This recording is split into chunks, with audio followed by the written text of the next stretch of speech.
চুনিওকে কলেজের ছাদে মন খারাপ করে দাঁড়িয়ে থাকতে দেখি। তাকে অফিস রুমে ডাকা হয়েছিল বকা দেওয়ার জন্য। চুনিওর যে ভিডিওটা ভাইরাল হয়েছিল সেখানে তাকে দেখে মনে হচ্ছিল সে হয়তো অনেক বড় শয়তান। সে পশু পাখিদের প্রতি খুবই অযত্নশীল আর সে তাকে মরার জন্য সেখানে ছেড়ে দিয়েছিল। এটার কারণে কলেজের মাস্টার তাকে অনেক বকাবকি করছিল আর তাকে বলছিল তার কারণে এই কলেজের বদনাম হয়ে যাবে। কোনো মানুষ এত কঠোর কিভাবে হতে পারে, এটা ভেবে কিছু মানুষ চুনিওর বিরুদ্ধে কমপ্লেন জানাচ্ছিল আর চুনিওকে অনেক উল্টোপাল্টা কথাও শোনাচ্ছিল। এসব কিছু ভেবে চুনিওর মন অনেক বেশি খারাপ হয়েছিল। অন্যদিকে লেইকে দেখি সে চুনিওর সেই ভিডিওটা স্ক্যান করে দেখছিল আর সেখান থেকে কিছু তথ্য জোগাড় করছিল। সে ওই ভিডিওটা মনোযোগ দিয়ে দেখতে শুরু করে আর সেই ভিডিওটার ভেতরে কিছু একটা খেয়াল করে। নান তিয়ানজিন কোম্পানিতে সে কন্ট্রাক্ট পেপারে সাইন করার জন্য এসেছিল। সেখানকার লোক তাকে জিজ্ঞাসা করে আপনি কি এই কন্ট্রাক্ট পেপারে সাইন করতে চান? তখন সে চিন্তা করতে শুরু করে তার মাও তাকে তেমন একটা ভালোবাসে না, কারণ তার পা ভাঙা। এরপর সে ভাবতে থাকে সেই গেমের ভেতরে গেলেই সে সুস্থ হয়ে ওঠে আর তার পাও আগের মতো ঠিক হয়ে যায়। সেই গেমের ভেতরে যতই বিপদ হোক না কেন এই গেমটা খেলে সে ভালোই মজা পায়। তাই বেশি কিছু না ভেবে সে তাদেরকে হ্যাঁ বলে দেয় আর সেই কন্ট্রাক্ট পেপারে সাইন করে দেয়। এরপর সে বাড়ি ফিরে যাওয়ার জন্য বাস স্ট্যান্ডে বসেছিল। তখনই সেখানে বাওয়ান চলে আসে। বাওয়ানকে দেখে নান তাকে মিথ্যে কথা বলে। সে তাকে বলে আমি বাজারে কিছু জিনিসপত্র নিতে এসেছিলাম কিন্তু আমি সেগুলো খুঁজে পাইনি। এরপরে সেখানে বাস চলে আসে আর তারা দুইজন বাসে উঠে পড়ে। বাসের ভেতরে নানের টিকিট নিতে একটু দেরি হচ্ছিল। এটা দেখে একটা ছেলে তাকে বলে তাড়াতাড়ি কাজ শেষ করো, তোমার কাজ শেষ করতে এত সময় লাগছে কেন? কিন্তু সেই প্যাসেঞ্জার ছেলেটি তো আর জানতো না যে নানের দাঁড়িয়ে থাকতে কত সমস্যা হয়। একেই তো লাঠি নিয়ে দাঁড়িয়ে থাকতে তার অনেক সমস্যা হয়ে যায়, এরপরে আরেক হাত দিয়ে ফোন চালাতে হচ্ছে। এটা শুনে বাওয়ান নানকে সাপোর্ট করার জন্য সেই প্যাসেঞ্জারকে বলে তোমার এত বেশি কথা বলার কোনো প্রয়োজন নেই, সে তার কাজ করছে। এরপর নান আর বাওয়ান যখন তাদের সিটে গিয়ে বসে তখন নান তাকে ধন্যবাদ জানায়, কারণ বাওয়ান নানের হয়ে কথা বলেছে। এরপর নান তাকে জিজ্ঞাসা করে সে এখানে কি করছে। তখন বাওয়ান তাকে জানায় আমি তোমাকে যে গেমের ব্যাপারে বলেছিলাম সেই গেমের কিছু নিয়ম আছে, যার কারণে তারা আমাকে ডেকেছিল কন্ট্রাক্ট পেপারে সাইন করার জন্য। এটা শুনে নান তাকে জিজ্ঞাসা করে তাহলে তুমি কি সেই কন্ট্রাক্ট পেপারে সাইন করেছো নাকি করনি? তখন বাওয়ান তাকে বলে আমি ভেবেছিলাম ডোডো হয়তো সেই গেম থেকে বেরিয়ে গেছে, যার কারণে তারা আমাকে ডোডো এর ব্যাপারে কোনো ইনফরমেশনই দিচ্ছিল না। আর যদি ডোডো গেম নাই খেলে তাহলে আমার গেম খেলেও কোনো লাভ নেই। কিন্তু এরপরেও আমি সেই কন্ট্রাক্ট পেপারে সাইন করেই ফেলেছি আর মনে মনে আশা করি যে ডোডো সেই গেমটা খেলবে, কারণ ডোডো আমার থেকে অনেক বেশি বুদ্ধিমান এবং অনেক বেশি স্ট্রংও আছে এবং সে আমার প্রাণও বাঁচিয়েছে। এসব কিছু শুনে তো নানের মন অনেক ভালো হয়ে যায় আর সে স্মাইল করতে শুরু করে, কারণ বাওয়ান ডোডো এর অনেক প্রশংসা করছিল, যেটা আসলে নানি ছিল। পরের সিনে লেকে দেখি সে জুনিয়র ভিডিওর আইপি অ্যাড্রেসের মাধ্যমে জেনে ফেলেছিল যে জুনিয়র ভিডিওটা কোন লোকেশন থেকে আপলোড করা হয়েছে আর সেই লোকেশন অন্য কোথাও না বরং সেই কলেজেরই লাইব্রেরি ছিল, যার কারণে লেই দ্রুত সেই লাইব্রেরিতে পৌঁছে যায়। লেই একজন টিচার ছিল, তাই সে খুব সহজেই লাইব্রেরির সিসিটিভি ক্যামেরার ভিডিও ফুটেজ দেখতে পায়। সে যখন ওই ভিডিও ফুটেজটা দেখে তখন সে অনেক বেশি অবাক হয়ে যায়, কারণ জুনিয়র সেই ভিডিওটা অন্য কেউ না বরং কুইং আপলোড করেছিল।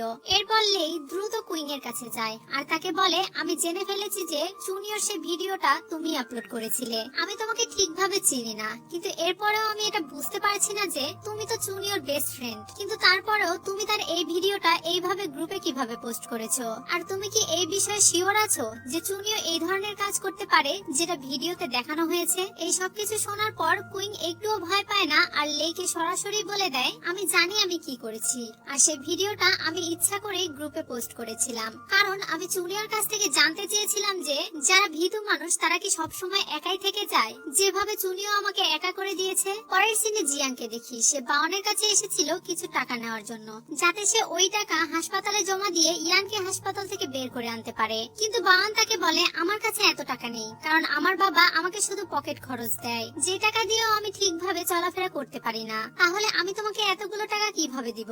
অন্যদিকে চুনিওকে দেখি সে ডেলিভারি ম্যান সেজে ডাক্তার জিয়ার অ্যাপার্টমেন্টে গিয়েছিল তার সাথে দেখা করার জন্য। কিন্তু সেখানে পৌঁছানোর পর চুনিও সিকিউরিটি গার্ডের কাছ থেকে জানতে পারে যে ডাক্তার জিয়া তার অ্যাপার্টমেন্ট চেঞ্জ করে নিয়েছে। ডাক্তার জিয়া এখন আর এখানে থাকে না। চুনিও এই ব্যাপারে কথা বলছিল তখনই তার কাছে তার দাদির ফোন আসে। কল রিসিভ করার পর তার দাদি তাকে জানায় তোমার কলেজের সিনিয়র আমার কাছে এসেছে কিছু কাগজে সাইন করানোর জন্য। মানে চেঞ্জি তার দাদির কাছে গিয়েছিল কিছু কাগজপত্র নিয়ে সেখানে তার দাদির সই করানোর জন্য। এটা শুনে চুনিও অনেক রেগে যায় আর সে তার দাদিকে বলে আমি যতক্ষণ না বাড়িতে পৌঁছাচ্ছি ততক্ষণ তুমি কোনো ধরনের কাগজে সাইন করবে না। অন্যদিকে জিয়াংকে দেখি সে এখনো কোনো টাকার ব্যবস্থা করতে পারেনি, তাই সে ইয়ানের বাড়িতে যায়। সেখানে শুধুমাত্র ইয়ানের দাদি থাকতো। ইয়াং এখন দাদির সাথে অল্প একটু কথা বলেই চুপচাপ ভেতরে চলে যায়। সেখানে যাওয়ার পর সে পুরো রুমে টাকা খুঁজতে শুরু করে এবং সে সেখানে কিছু টাকা পেয়েও যায় এবং সেটা পকেটে ভরে নেয়। এরপর জিয়াং যখন সেখান থেকে চলে যাচ্ছিল তখনই দাদি তাকে পেছন থেকে ডেকে বলে অনেকদিন হয়ে গেল তার সাথে হ্যানের কোনো যোগাযোগ নেই। সে জানে না যে হ্যান কোথায় আছে এবং ইয়ানেরও কোনো খোঁজ খবর নেই। এসব কিছু শোনার পর জিয়াং তো অনেক বেশি কনফিউজড হয়ে যায়, কারণ তার সাথে তো হ্যানের ফোনে কথা হয়েছিল। যদি সে তার সাথে কথা বলতে পারে তাহলে সে দাদির সাথে এতদিনও কেন কথা বলেনি। এসব কিছু ভেবে সে দাদিকে সান্ত্বনা দিয়ে বলতে শুরু করে এসব কিছু নিয়ে আপনার চিন্তা করার কোনো প্রয়োজন নেই। হ্যান আর ইয়াং দুইজনই ট্যুরে গিয়েছে একটা কাজের সুবাদে, তাই তারা খুব দ্রুতই ফিরে আসবে। দাদি তাদের জন্য অনেক পরিশ্রম করত, তাই জিয়াং তাকে বলে আপনার এত পরিশ্রম করার কোনো প্রয়োজন নেই, কারণ আপনার নাতিরা আপনার জন্য ইনকাম করছে। এটা শুনে দাদি তাকে বলে এইসব কিছু তো আমি নিজের জন্য করছি, আমি তো শুধু তোমাদের তিনজনের জন্য বিয়ের উপহার রেডি করছি, তাই আমার বেশি চিন্তা করার কোনো প্রয়োজন নেই। এখানে দাদির কথা শুনে আমরা বুঝতে পারছিলাম যে দাদি তাদের তিনজনকেই সমান ভালোবাসে। যদিও হ্যান আর জিয়াং তার নিজের নাতি নয়, কিন্তু তারা যেহেতু ছোটবেলা থেকে একসাথেই বড় হয়েছে তাই দাদি তাদেরকে সমান চোখেই দেখে আর তাদেরকে সমানভাবেই ভালোবাসে। আর সেজন্যই সে তাদের তিনজনের বিয়ের জন্যই টাকা জড়ো করছিল।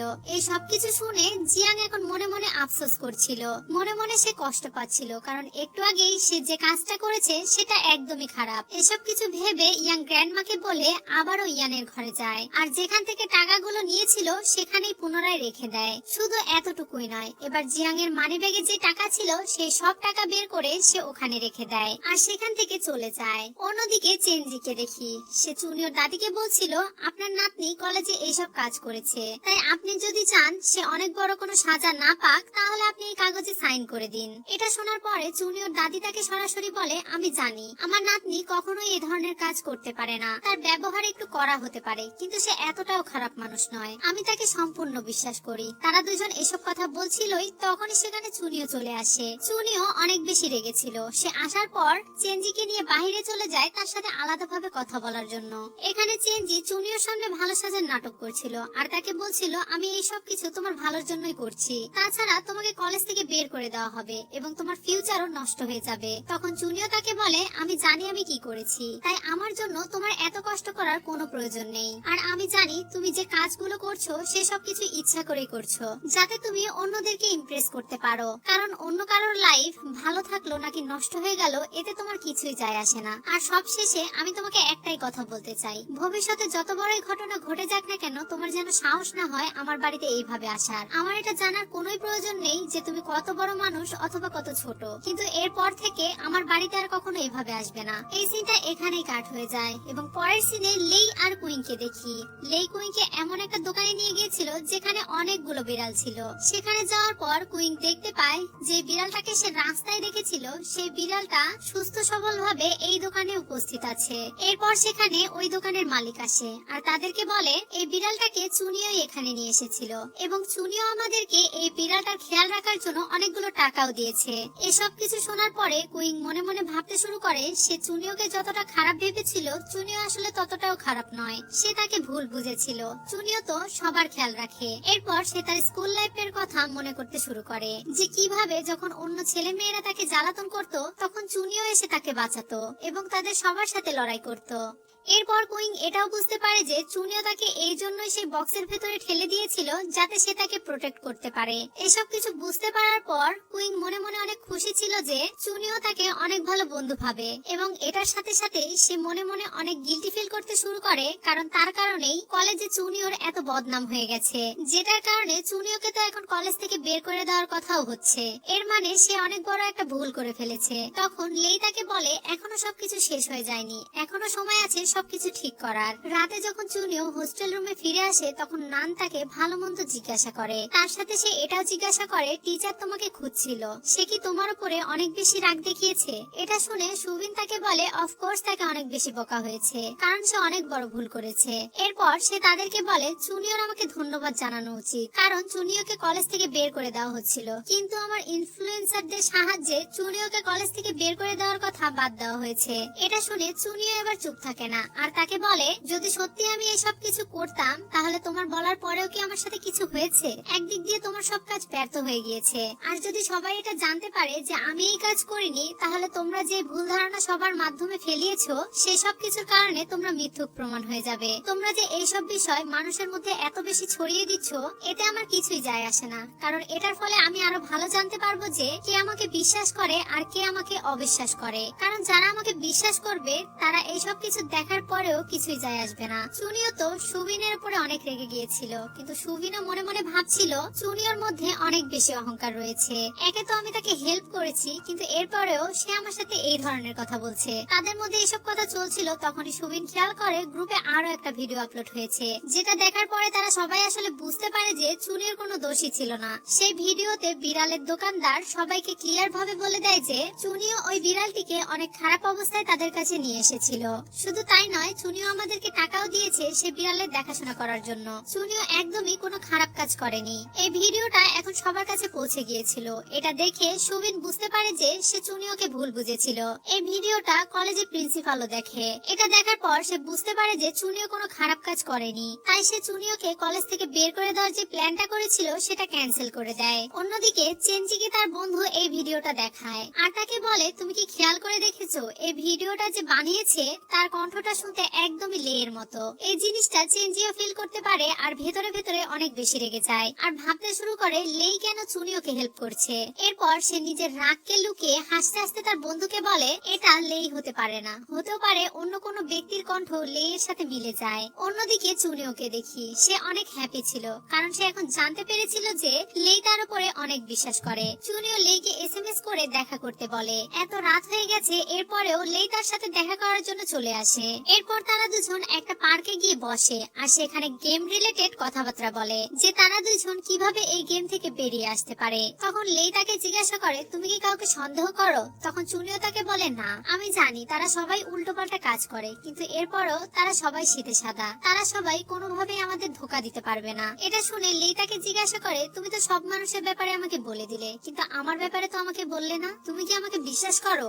এটা শুনে চুনিও তাকে কিছু বলে না আর চুপ করে থাকে এবং একটু পরে সে লেইকে সরাসরি ধন্যবাদ জানায় আর তাকে বলে, আমি জানি সে ভিডিওটা তুমি গ্রুপে দিয়েছো আমাকে নির্দোষ প্রমাণ করার জন্য। এই মুহূর্তটা তাদের জন্য অনেকটা স্পেশাল ছিল, কারণ তাদের দুজনের মনেই কিছু কিছু একটা হচ্ছিল। তারা দুইজনই দুজনকে ফিল করতে পারছিল, কিন্তু তখনই সেখানে সিকিউরিটি গার্ড চলে আসে আর তাদেরকে জিজ্ঞাসা করে, তোমরা দুজন এত রাতে এখানে কি করছো? তারা দুজন না চাইলেও এখন এই স্থানটা তাদেরকে ত্যাগ করতে হয়। এরপর লেই চুনিওকে তার হোস্টেল পর্যন্ত এগিয়ে দিতে চায়। সেখানে যাওয়ার পর চুনিও লেইকে জিজ্ঞাসা করে, তুমিও তো আমাকে বলনি, তুমি কি আমাকে বিশ্বাস করো? তখন লেই তাকে বলে, এই গেমটা অনেক বেশি কঠিন ছিল, যদি তুমি আমার সাথে না থাকতে তাহলে আমি অনেক আগে এই গেম থেকে বেরিয়ে যেতাম। কত রকম বিপদ আমি তোমার সাথে অতিক্রম করেছি। লেই তাকে সরাসরি উত্তর না দিলেও তার কথার মানে বোঝা যাচ্ছিল যে সে তাকে অনেক বিশ্বাস করে। এরপর চুনিও সেখান থেকে চলে যায়। সে চলে যাওয়ার পর লেই তার পকেট থেকে একটা স্মাইলি স্ট্যাম্প বের করে। সেটা দেখতে দেখতে তার ছোটবেলার একটা স্মৃতি আমাদেরকে দেখানো হয়, যেখানে ছোট্ট চুনিও লেইকে এই স্ট্যাম্পটা দিয়ে বলেছিল, এটা তোমাকে সাহায্য করবে খুশি থাকার জন্য। পরের সিনে জিয়াংকে দেখি সে একটা দোকানে বসে ড্রিঙ্কস পান করছিল। সে অনেক বেশি ড্রিঙ্কস করে ফেলেছিল আর তার অতীতের কথা ভাবছিল। অতীতে তারা তিন বন্ধু মিলে অনেক বেশি মজা করত, একে অপরের সাথে কত রকমের খুনসুটি করত। এসব কিছু ভেবে সে ওখানে বসেই কান্না করছিল। একটু পরে তাদের সবার ফোনে আবারও সেই গেমে যাওয়ার জন্য টাইম উঠতে শুরু করে। এখানে বাওয়ান বারবার উইশ করছিল যাতে গেমের ভেতরে যাওয়ার পর তার দৌড়ের সাথে দেখা হয়ে যায়। অন্যদিকে লেই তার ল্যাপটপে সে অপরিচিত ব্যক্তির সাথে কথা বলছিল, যে তাকে এসএমএস এ জানায় যে যারাই এই গেমে হেরে যাচ্ছে তারা সবাই কোমায় চলে যাচ্ছে এবং তোমাদের সবার বডিতে একটা চিপ লাগানো আছে, যেটার মাধ্যমে তারা তোমাকে যেভাবে ইচ্ছা সেভাবে চালাতে পারবে, তাই তোমাদের সাবধান থাকা উচিত। অন্যদিকে কুইনকে দেখি সে চুনিওর দিকে তাকিয়ে কান্নাকাটি করছিল আর মনে মনে বলছিল, আমি তোমার সাথে যা করেছি তার জন্য তুমি আমাকে ক্ষমা করে দিও। এর কিছুক্ষণ পরেই সেই গেমটা শুরু হয়ে যায় আর তারা সবাই ওই গেমের ভেতরে চলে যায়, যেখানে সব প্লেয়াররা একটা বাক্সের ভেতরে বন্দী ছিল, যে বাক্সের দরজা এক সাইড থেকে খোলা ছিল এবং তাদের সবাইকে শিকল আর দড়ি দিয়ে বেঁধে রাখা ছিল। তারা চাইলেই সেখান থেকে বেরিয়ে আসতে পারবে না। তখনই তারা সবাই আবারও সেই ডেভিল স্পিরিটটাকে তাদের সামনে দেখতে পায়, কিন্তু যখনই সে তাদের দিকে ঘুরে তাকায় তখন তারা সবাই দেখতে পায় এটা আসলে কুইন। কুইনকে দেখে তাদের ওই ডেভিল স্পিরিটের কথা মনে পড়ে যায়। এদিকে কুইংও সেই ডেভিল স্পিরিটের মতোই পোশাক পরেছিল এবং দেখতে দেখতে তার চোখও কালো হয়ে যায় আর স্মাইল করতে শুরু করে। তখন তাদের সবার এটা মনে পড়ে যায় যে আগের গেমে সেই ইভিল স্পিরিটটা তাদের সবাইকে বলেছিল তাদের মধ্যে যে কোনো একজনকে ওই বাক্সের ভেতরে পাঠিয়ে দিতে হবে এবং যে ওই বাক্সের ভেতরে থাকবে সে আগে গিয়ে ইভিল স্পিরিট হয়ে যাবে। আর এই গেমটা কমপ্লিট করার জন্য যে কোনো একজনকে কুরবানি করতে হবে আর এটা একমাত্র সেই বাছাই করতে পারবে যে এই বাক্সের ভেতরে যাবে। আর তারা যেহেতু সেই বাক্সের ভেতরে কুইনকে পাঠিয়েছিল তাই সে এখন ইভিল স্পিরিট হয়ে গেছে আর এখন কুইনকে তাদের মধ্যে যে কোনো একজনকে মেরে ফেলতে হবে এই গেমটা কমপ্লিট করার জন্য। এমনিতেও কুইন অনেক ভীতু টাইপের মেয়ে ছিল তাই সে চাইলেই যে কাউকে মেরে ফেলতে পারতো না, কিন্তু কুইন এর মাইন্ডের ভেতরে সেই ইভিল স্পিরিট আসে আর তাকে বোঝাতে থাকে সে যাতে তাদের মধ্যে একজনকে মেরে ফেলে। সে বারবার কুইনকে বোঝাচ্ছিল যাতে সে তাদের মধ্যে যে কোনো একজনকে খুব তাড়াতাড়ি মেরে ফেলে। সে তাকে এভাবে বোঝাচ্ছিল আর বলছিল তুমি কি চাও না চুনিও তোমাকে ভালো বন্ধু ভাবুক? তুমি কি চুনিওর কাছে নিজেকে প্রমাণ করতে চাও না যে তুমিও তার একটা অনেক ভালো বন্ধু? তুমি আজকে চুনিওকেও প্রমাণ করে দাও যে তুমি তাকে প্রোটেক্ট করতে চাও এবং তুমি কতটা সাহসী।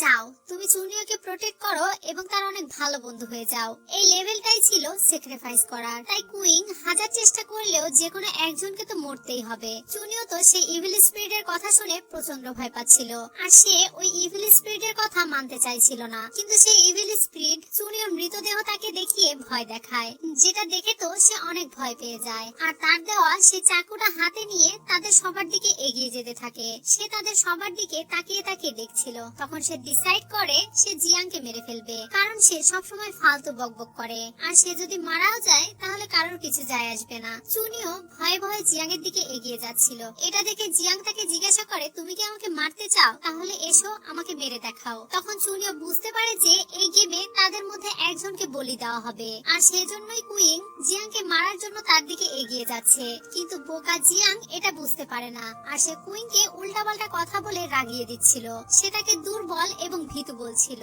আর তাকে বলছিল তোমার সাহস থাকলে আমাকে মেরে দেখাও। অন্যদিকে সেই ইভিল স্পিরিটটাও তাকে বারবার ম্যানিপুলেট করছিল। তখনই তার স্কুল লাইফের সেই ঘটনার কথা মনে পড়ে যেখানে অন্যান্য শিক্ষার্থীরা তাকে অনেক জ্বালাতন করত এবং নানান ভাবে তাকে বুলি করত।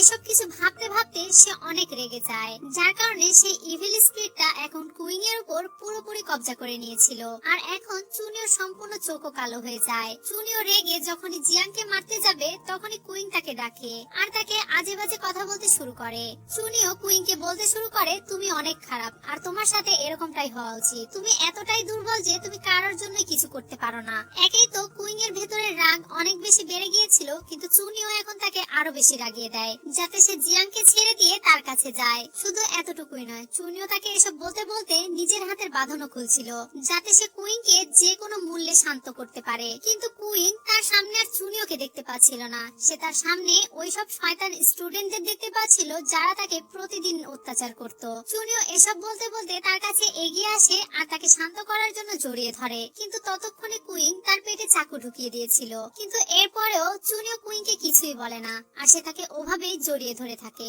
এবং সে বলতে থাকে তুমি আমার অনেক ভালো বন্ধু, আমি কখনোই তোমার কথায় রাগ করব না আর এই কারণেও আমি তোমাকে কখনো ভুল বুঝবো না যে তুমি আমার পেটে চাকু মেরে দিয়েছো, কারণ তুমি আমার বেস্ট ফ্রেন্ড। সে এইসব কিছু বলছিল তখনই চুনিওর চোখ আবারও আগের মতো হয়ে যায় আর তার জ্ঞান ফিরে আসে। তখন কুইং বুঝতে পারে সে আসলে কত বড় ভুল করে ফেলেছে এবং সে বারবার চুনিওর কাছ থেকে ক্ষমা চাইতে শুরু করে, কিন্তু ততক্ষণ